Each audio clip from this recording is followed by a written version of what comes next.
गोस्वामी जी ने पार्वती जी की वंदना में इसी क्रम का निर्वाह किया।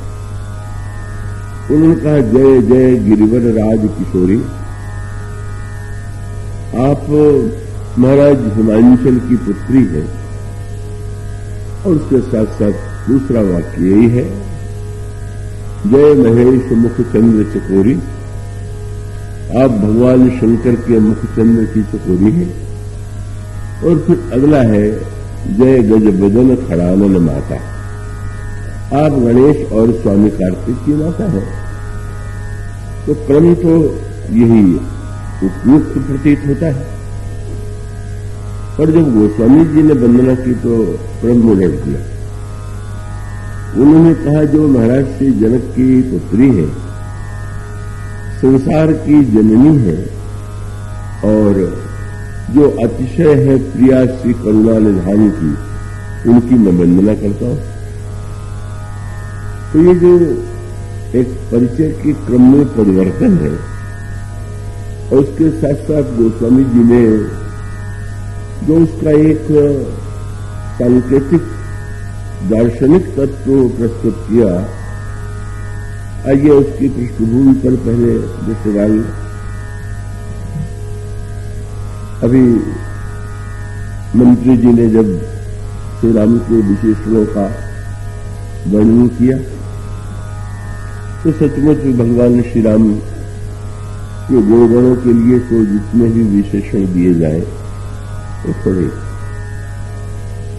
और ठीक इसी प्रकार से जगत जननी सीता वे प्रभु से अभिन्न है और उनके लिए भी अनगिनत विशेषणों का प्रयोग किया जा सकता है, किया गया। किंतु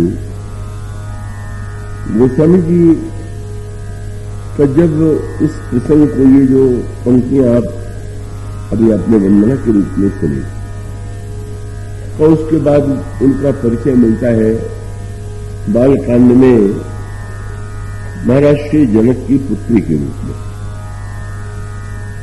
पर इसके पृष्ठभूमि में एक कथा और जो आपने पढ़ी होगी, मैं आशा करता हूं कि आप पूरी तरह से एकाग्र रहेंगे।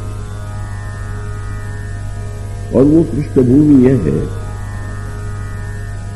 महाराज मनु और उनकी पतिव्रता पत्नी सुतरुका जब महाराज श्री मनु वृद्ध होते हैं, तो उन्हें ऐसा लगता है कि भले ही मैंने जीवन में धर्म का पालन किया हो, कर्तव्य कर्म का पालन किया हो, लेकिन अभी जीवन का जो चरम लक्ष्य है वो मैंने नहीं पाया। और तब उनके अंतःकरण में प्रभु के दर्शन की उत्कंठा उत्पन्न होती है।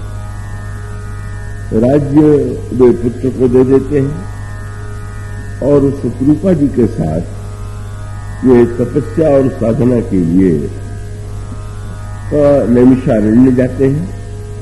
नैमिषारण्य में उन्होंने गोमती नदी में स्नान किया, मुनियों के आश्रमों में रह करके पुराण श्रवण तथा श्रवण किया, और उसके पश्चात उन्होंने दीक्षा लेकर के मंत्र जप प्रारंभ किया। और उनकी साधना निरंतर अग्रसर होती गई। वो उनकी जो तपस्या थी वो अत्यंत ऐसी कठिन कि जिसको पढ़ करके ही व्यक्ति आतंकित हो जाए। पहले वो अन्न का परित्याग करके कन्न मूल फल लेते हैं, फिर कन्न मूल फल का भी परित्याग करके केवल जल लेते हैं, फिर जल के पश्चात जल को छोड़ करके वायु लेते हैं, फिर वायु का भी परित्याग कर देते हैं। और इस तरह से एक प्रगाढ़तम तपस्या के पश्चात का उनको इस अंतराल में दर्शन देने के लिए ब्रह्मा भी आए, भगवान विष्णु भी आए, भगवान शंकर भी आए, पर उन्होंने नम्रतापूर्वक का उन्हें अस्वीकार कर दिया। वे लौट गए और तब एक ऐसी स्थिति आती है कि जब एक आकाशवाणी उन्हें सुनाई पड़ी, एक स्वर उन्हें सुनाई पड़ा, और वह स्वर यह था कि राजन, तुम्हारी क्या इच्छा है, तुम क्या चाहते हो, तुम उसे प्रकट करो।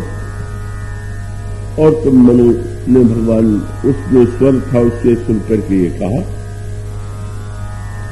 कि मैं उस स्वरूप का दर्शन करना चाहता हूं कि जिसका वर्णन निर्गुण निराकार के रूप में भी किया गया है, सगुण साकार के रूप में भी किया गया है।